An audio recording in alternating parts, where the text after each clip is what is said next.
California Democrats are trying to repeal the so-called welfare queen law, where any family that has an additional child while on welfare is banned from getting more money from the government.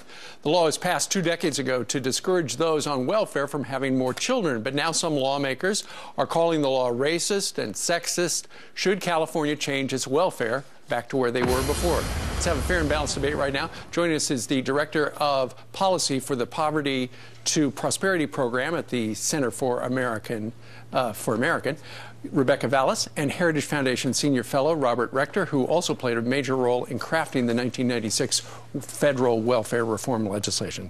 Good morning to both of you. So, Rebecca, once upon a time, and you know, back before the reform in 96, people gamed the system where they would have more children to get more money. You say we should go back to those days. Why?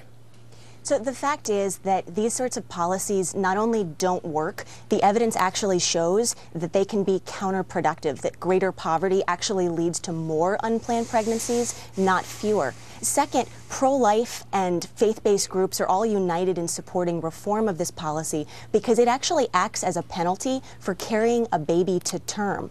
And third, I would add that research shows that boosting family income not only mitigates hardship in the short term, it also improves a child's chances later in life, makes it more likely that they'll graduate from high school and that they'll get a job. So if we care about the future of America, we should be finding ways to boost family economic security, not weaken it. Okay, Robert, you were instrumental in changing the law back in the mid-90s.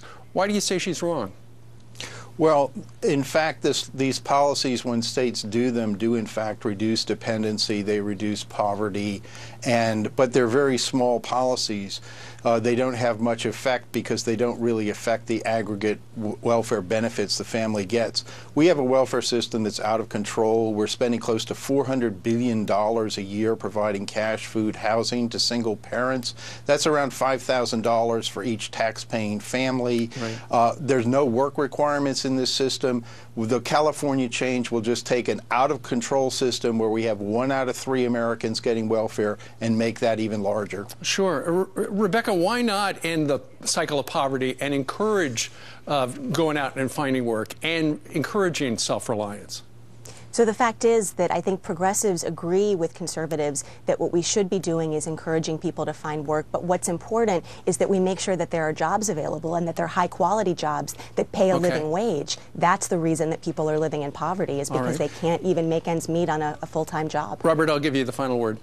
In fact, somebody who earns a minimum wage job, if you're a parent, they get an additional $20,000 a year in welfare benefits. This system is out of control, and what we need to say is any able-bodied person who gets cash, food, or housing from the welfare system should be required to work or prepare for work. We also need to stop penalizing low-income parents when they get married. It's a disastrous system that's breeding more and more dependence year by year. All right. Robert Rector and Rebecca Vallis from the Center for American Progress, we thank you both for joining us today. Thanks.